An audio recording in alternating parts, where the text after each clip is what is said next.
Македонија има одлична клима за развој на пчеларството, еколошки чисти подрачја, едуцирани пчелари, како и долга традиција во производството на мед.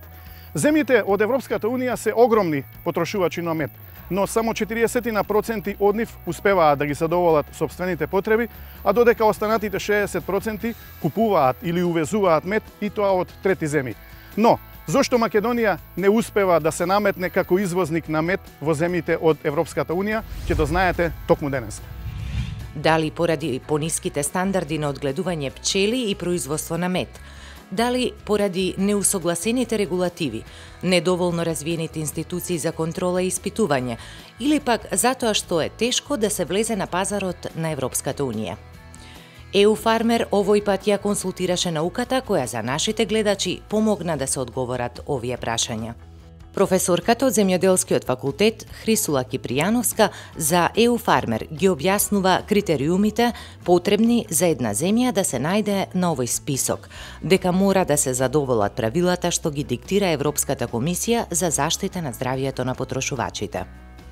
Треба да изготвиме мониторинг план за следење на резидуи, каква е состојбата со медот што се произведува, да побараме до таа комисија дека можеме да вршиме контрола, дека имаме акредитирана лабораторија за тоа, кое ни е годишното производство, и ако добиеме од таму одобрување, пошто секоја година треба да го обновуваме тој мониторинг резидуи план, значи каде што се истакнува со кое производство би учествувале, дека се земени примероци репрезентативни од цела територија на државата и дека сите анализи покажуваат дека нивото на резидуи од средства за лечење на пчелите и од пестициди ги нема или се во рамките на дозволеното.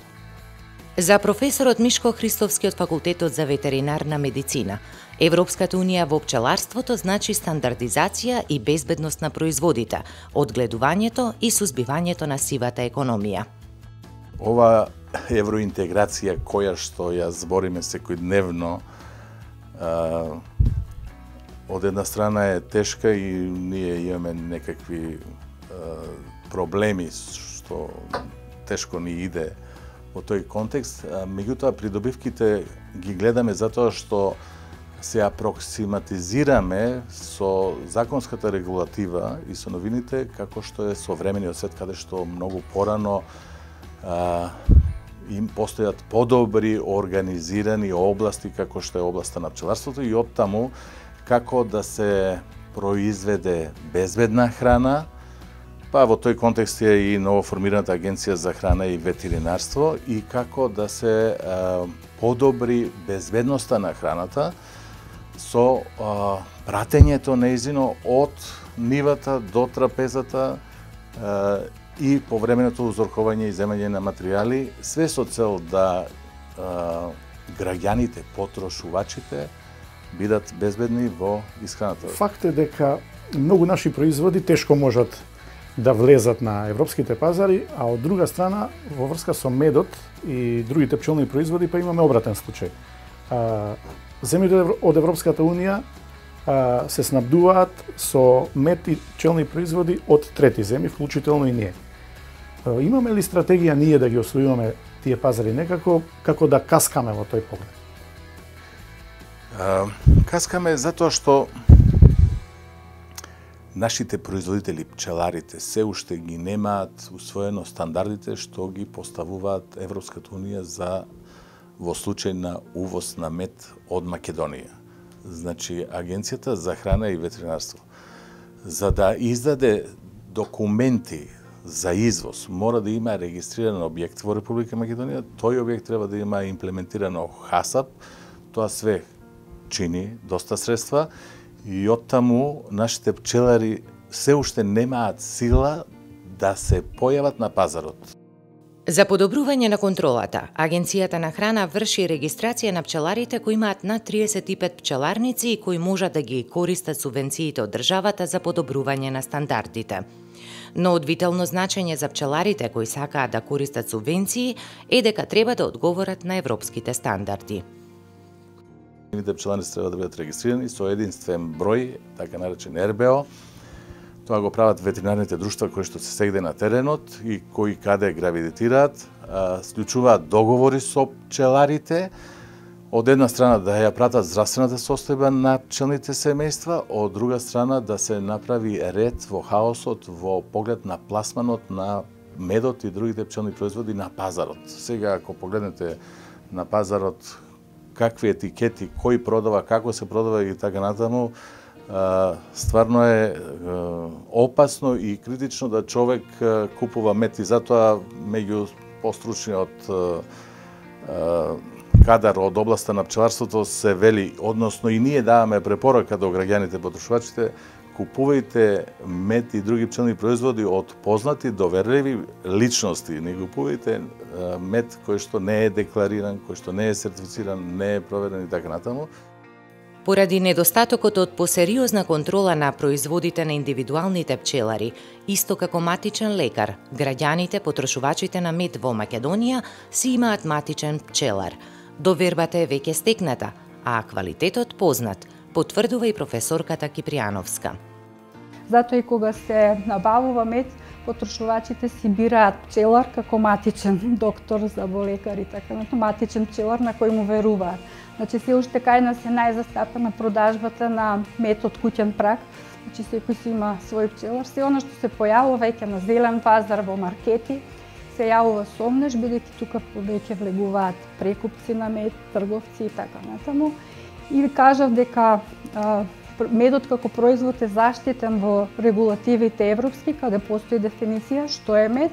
Значи го знае рецептот за негово производство само пчелата и секој друг што ќе се замеша и додаде нешто во медот, тоа веќе не е мед.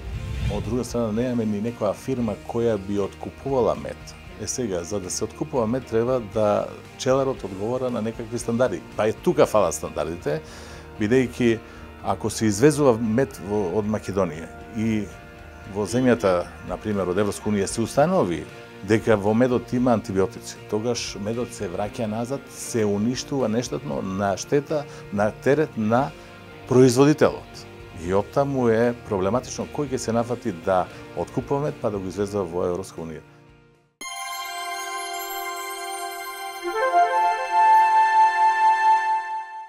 Дополнителен проблем во усогласувањето на пчеларството и производството на мед со европските стандарди е тоа што кај нас нема доволно квалитетни средства за заштита.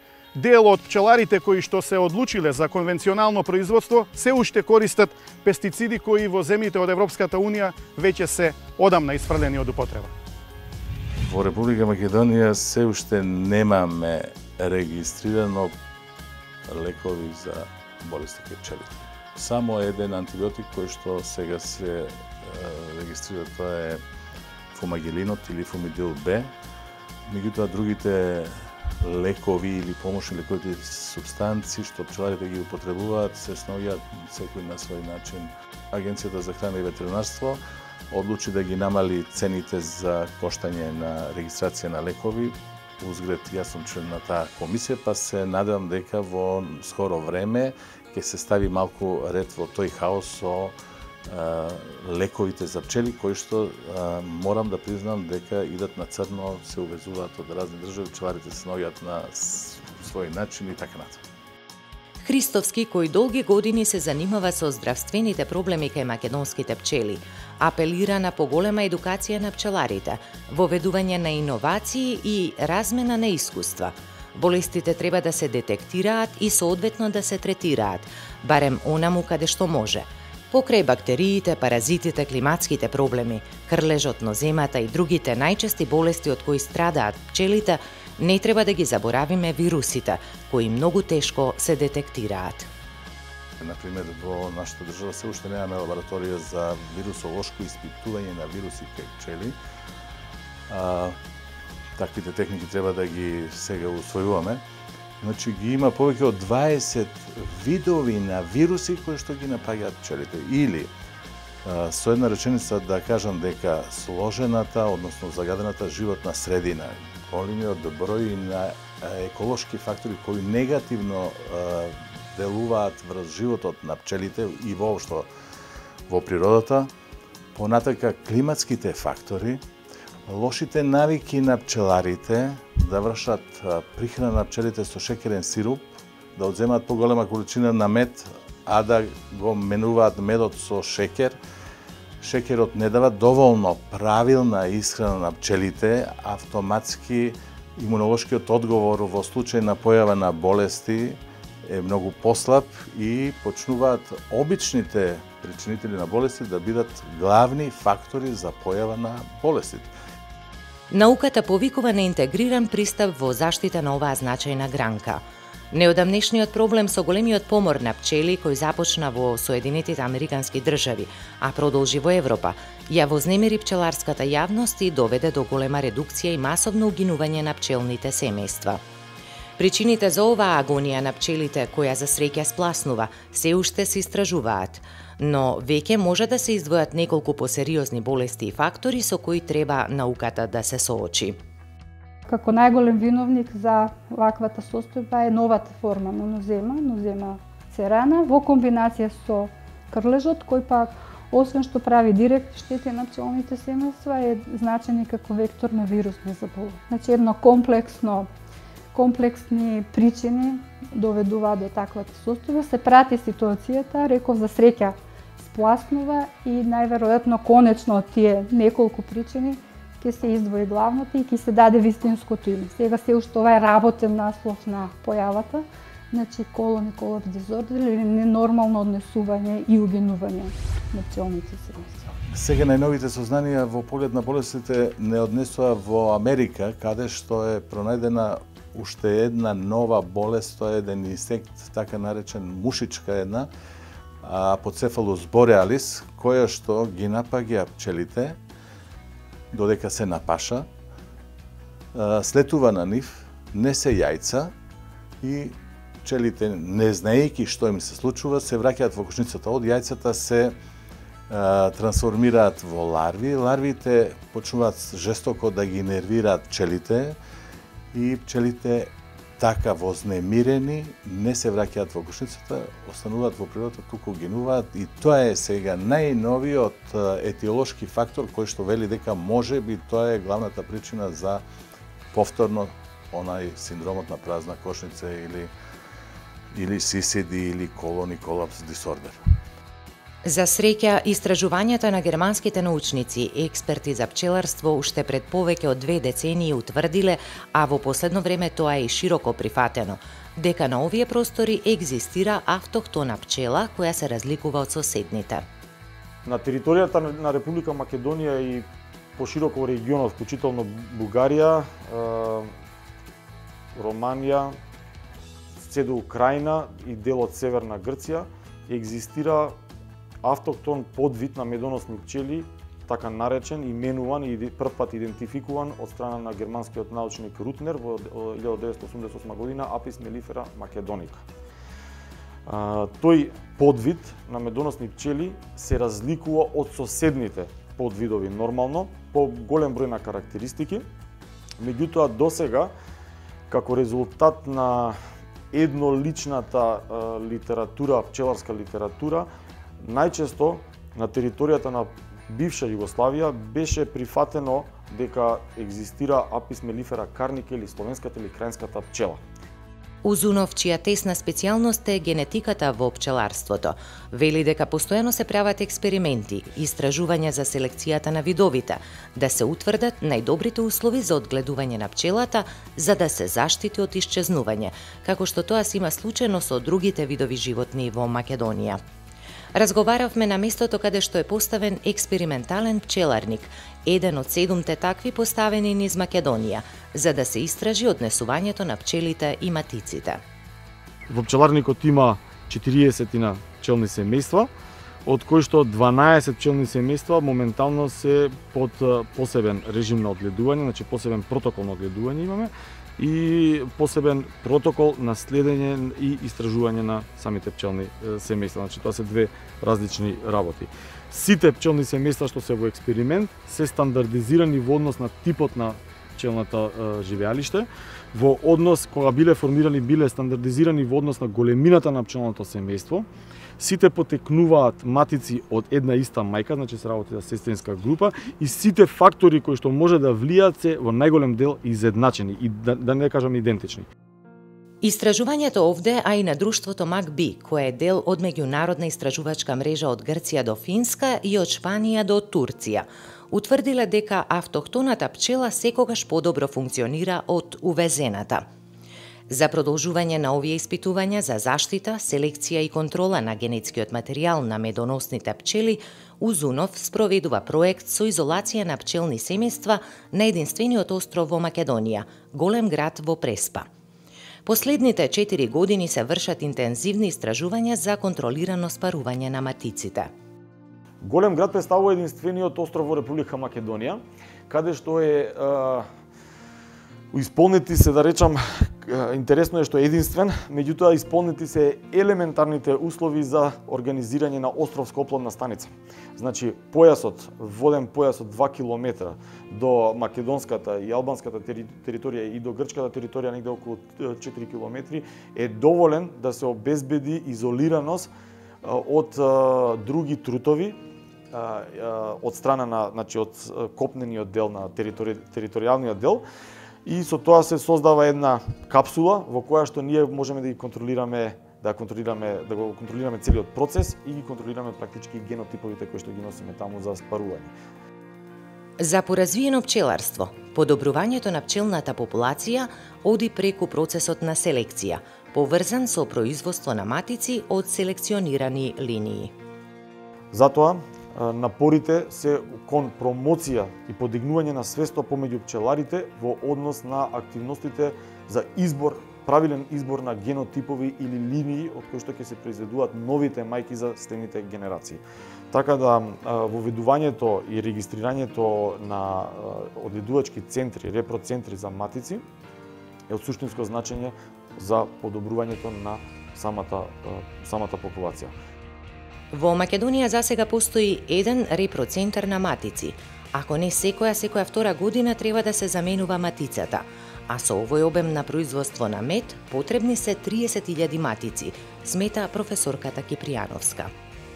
Меѓутоа, се уште пчеларите немаат навика да купуваат такви матици произведени во репроцентри, специализирани, селекционирани, се уште ги користат оние можности на добивање на матици самите пчели што ги нудат преку употреба на роидбени матичници за тивка замена и така натаму. Меѓутоа, како што стојат сега состојбите на терен и кога им се објаснуваат предностите на пчеларење со млади матици, селекционирани матици, стручно добиени по определени методи, се повеќе расте свеста дека мораат да се навикнат да купуваат, дека не секој пчелар треба да биде производител на матици, да губи време во тоа, него да се навикнат да купуваат од строго специализирани. Значи 5 до 6 репроцентри за матици со поголем капацитет годишно би биле доволни за да го покријат нашиот пазар, кога сите би се навикнале да користат услуги од репроцентар.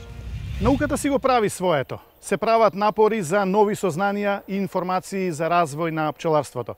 Но колку македонскиот пчелар е подготвен да ги следи овие нови модерни европски трендови, каде што веќе одамна медот не е производ број 1 што се добива од пчелите.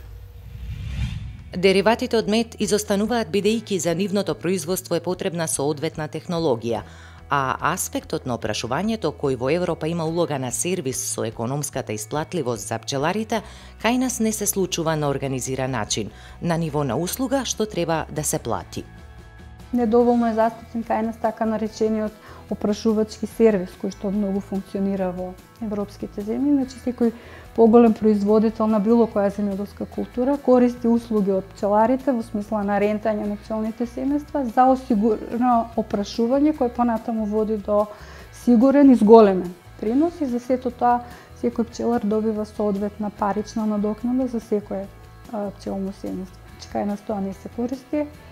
И многу малку е развиено селидбеното пчеларење. Значи, сите овие збројки што ги зборувавме приноси се во главном од стационирано пчеларење на место. Ако се користи миграторно или селидбено пчеларење, приносите значително ќе отидат погоре. Тимот на ЕУ Фармер беше во посета на неколку земји, кои се дел од Европската Унија или на прагот да станат членка во Европската Унија. Во оваа емисија, само накратко, ќе ве запознаеме со словенечкиот пчелар Богдан Херман, чиј начин на работа ќе ви го представиме наскоро во некоја од следните емисии. Херман има измислено интересен и практичен начин на селидбено пчеларство. Тем тренутку имамо 120 панија, тоа се главне ажи. Во овој момент имаме 120 сандаци за пчели. Тоа се така наречените ажи и кошници, кои што се најраспространети во Словенија. Колку појужно на Балканот се упатите, ќе забележите дека повеќето пчелари употребуваат обични кошници за складирање пчели.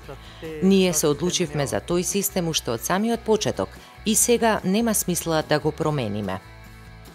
Гледам овде дека пчелните сандаци ви се поставени на приколки. Значи ли тоа дека практично ги движите пчелите?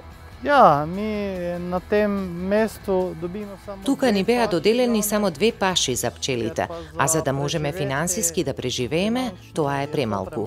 Заради тоа моравме да се прилагодиме и да се селиме од паша на паша. На тој начин ни успева да добиеме барем 4 паши годишно. Сметам дека тоа е рационално решение. Какви паши се тоа? Што има овде? Каков цвет има? Ту има од зачетка цветни мед, ланен. Тука има паша од која се добива цветен мед.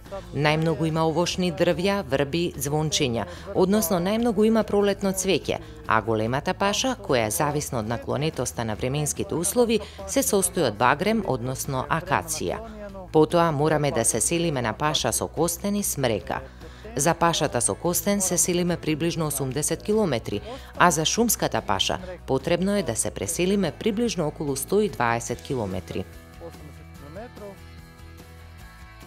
Бројките релевантни за производството и потрошувачката на мед се следните. Во Македонија има 75.000 пчелни семејства, околу 6.000 регистрирани пчелари кои произведуваат околу 1.100 тони мед. Македонскиот граѓанин е можне слаб потрошувач на мед и е на последното место од скалилото на земјите од Европската Унија. Годишно, македонскиот потрошувач конзумира некаде од 100 до 200 грама мед, што мора да се признае дека е премалку. А Македонија произведува мед онолку колку што е потребно да ги задоволи сопствените потреби во текот на една година.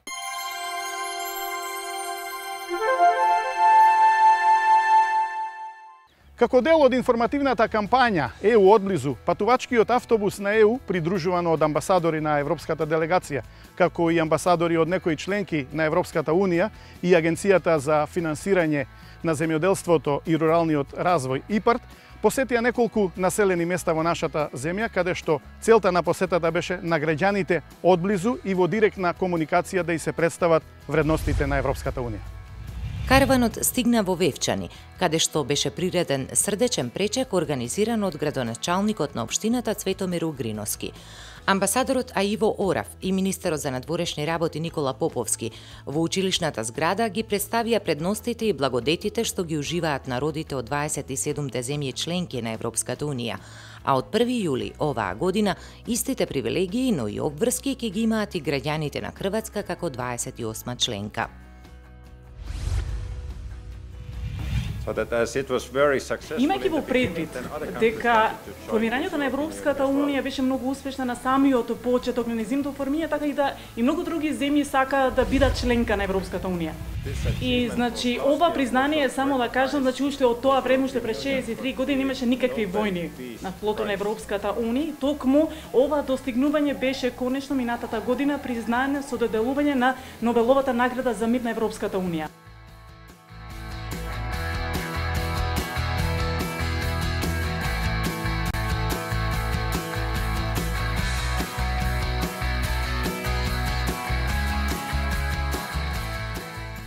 Откако жителите добија одговори на прашања поврзани со процесот на пристапување кон Европската Унија, можностите за финансирање во рамки на ИПА програмата и останатите програми за финансиска помош од Европската Унија, амбасадорот Орав ја посети спомен куќата на семејството Пупинови, од каде што потекнува познатиот научник Михајло Пупин.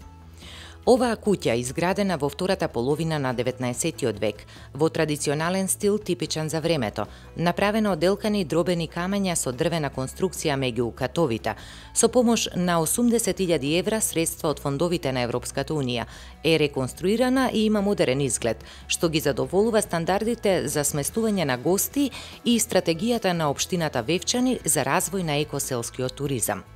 На овој начин се направи заштита и промоција на природното и културното богатство, а спроведувањето на овој проект ќе придонесе за зголемување на бројот на стари куќи заинтересирани за истата цел, да се реновираат и реадаптираат за да бидат ставени на листата на туристички понуди.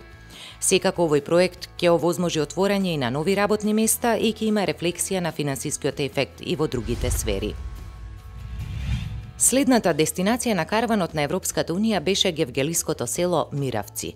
Присутни беа амбасадорот од Европската делегација Роберт Лидл, амбасадорот на Република Словачка Роберт Кечан и домаќинот градоначалникот на Гевгелија Иван Франгов.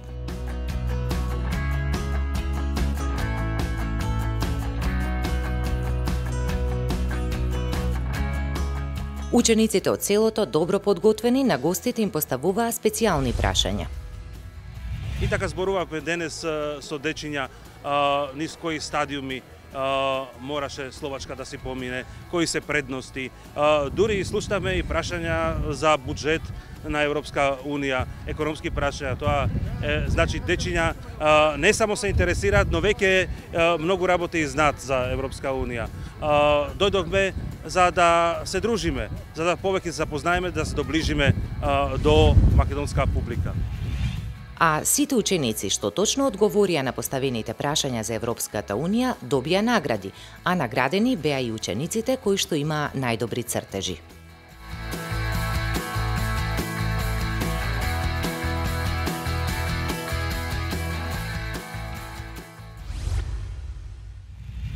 За денешната емисија толку, се гледаме со нови содржини во идната емисија на EU Farmer.